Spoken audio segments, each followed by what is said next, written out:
Bon les gars, on se retrouve pour un bilan PEA avril 2024. Je vais vous avouer que c'est pas le meilleur des bilans qu'on va faire. En tout cas, ça va être le premier sur la chaîne.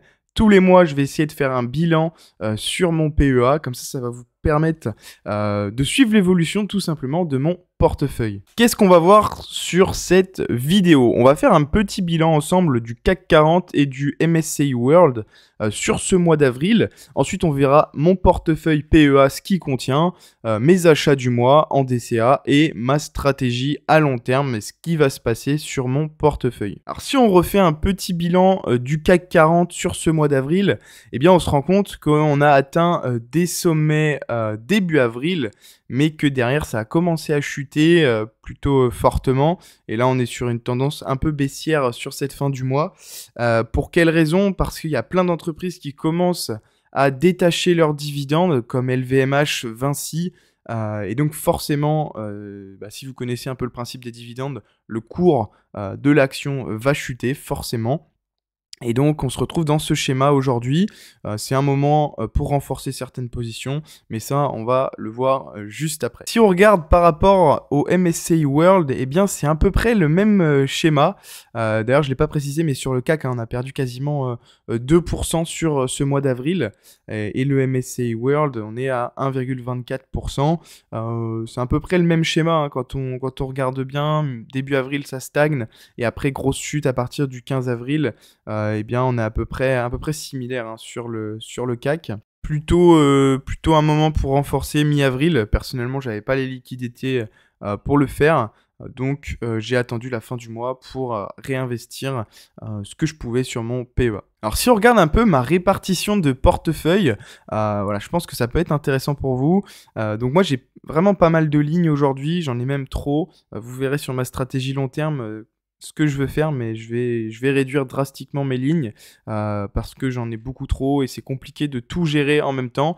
Donc j'ai majoritairement LVMH à 17% sur mon portefeuille, Equasens à 15%, le Lixor PEA S&P 500 à 15%, que j'aimerais aussi augmenter, Edenred à 12%, j'ai profité de la fenêtre qu'il y a eu récemment avec la grosse chute, notamment l'affaire en Italie. J'ai profité du moment. Pernod Ricard, ça fait un moment que je l'ai en portefeuille. Je suis en belle moins-value aujourd'hui, malheureusement. Mais je la garde en fond de portefeuille. Je pense que c'est une valeur de croissance avec du potentiel. Dassault Systèmes, j'ai renforcé ma position sur ce mois d'avril. On y reviendra par la suite, mais aussi j'ai profité de la chute qu'il y a pu avoir. Je pense qu'il y a vraiment une valeur ajoutée sur les logiciels, mais ça j'en ai déjà parlé dans une vidéo. Ensuite on a Valeo à 7%, c'est un peu étonnant comme entreprise, mais je voulais m'exposer quand même au secteur automobile. J'ai choisi Valeo parce qu'ils font une bonne transition écologique sur les voitures à hydrogène, batterie, etc. Donc je pense que ça peut être intéressant à voir sur du long terme. Je crois qu'il y a les résultats qui viennent dans pas trop longtemps. Donc à voir. Vinci 5%, je vais pas mal renforcer cette ligne-là. Vinci, il y a du potentiel. Après, à voir, parce qu'en 2030, au niveau des autoroutes, ils ont un contrat qui s'arrête. Donc à voir pour du très long terme. Mais je pense que Vinci, c'est quand même une très belle valeur. Ensuite, on a STM. Microelectronics pour les fabricants de semi-conducteurs, que moi j'apprécie plutôt bien. 3%, c'est très faible. Je pense que j'en rachèterai par la suite, à voir. En tout cas, en fond de portefeuille, j'ai du MSCI World iShare. C'est l'ETF qui est disponible depuis peu de temps. Voilà, donc je renforce ma ligne progressivement. En tout cas, sur cette stratégie-là, moi j'aimerais bien continuer avec deux ETF, donc le MSCI World iShare et le Lixor PEA S&P 500.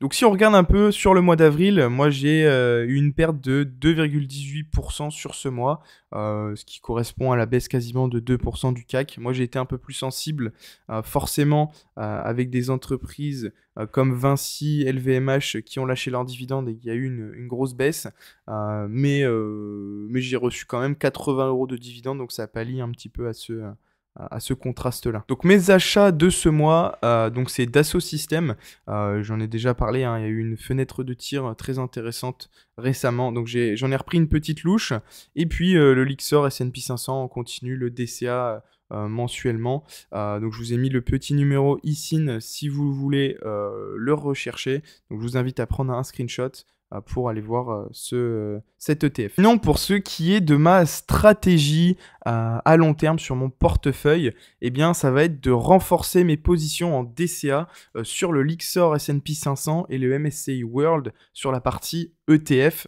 Donc vraiment avoir une grosse structure entre 50 et 60% d'ETF. J'imagine 30% de S&P 500, 30% de MSCI World. Je pense que ça peut être pas mal, surtout en DCA sur du long terme. Donc le DCA, hein, pour ceux qui ne le savent pas, c'est investir de façon régulière sur des actifs financiers. Et enfin, pour la partie plutôt action, eh bien, ça va être de réduire mes lignes et garder que les valeurs de croissance parce qu'aujourd'hui, j'ai 11 lignes sur mon PEA en comptant les 2 ETF, ce qui est bien hein, par rapport à pour être diversifié, mais je trouve que c'est un peu trop. Je n'arrive pas forcément à gérer toutes les actions tous les jours, à faire un peu le suivi de ce qui se passe dans le monde, etc. Donc c'est un peu compliqué. Donc honnêtement, si on regarde un peu ce graphique, donc les 2 ETF, je vais les conserver pour du long terme, mais après pour les entreprises à long terme, j'aimerais bien garder LVMH pour le secteur du luxe et qui est très diversifié de façon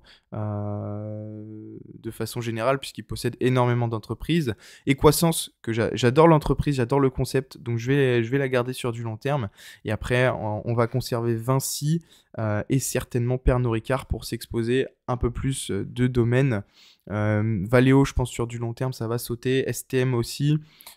Edenred aussi. Dassault Systèmes, c'est encore en discussion. Mais voilà, c'est être aux alentours des 5-6 lignes sur mon portefeuille. Ça sera entièrement favorable pour la gestion. D'ailleurs, je ne l'ai pas précisé, mais n'hésitez pas à rejoindre le serveur Discord, que vous retrouvez le lien dans la description. Il y a une communauté qui est en train de grandir pour échanger sur divers sujets, que ce soit sur l'immobilier, la bourse ou les crypto-monnaies. Ça peut être intéressant pour vous, il y a pas mal d'informations. Il y a aussi mes achats et mes ventes en temps réel, donc je pense que c'est un sacré bonus pour vous.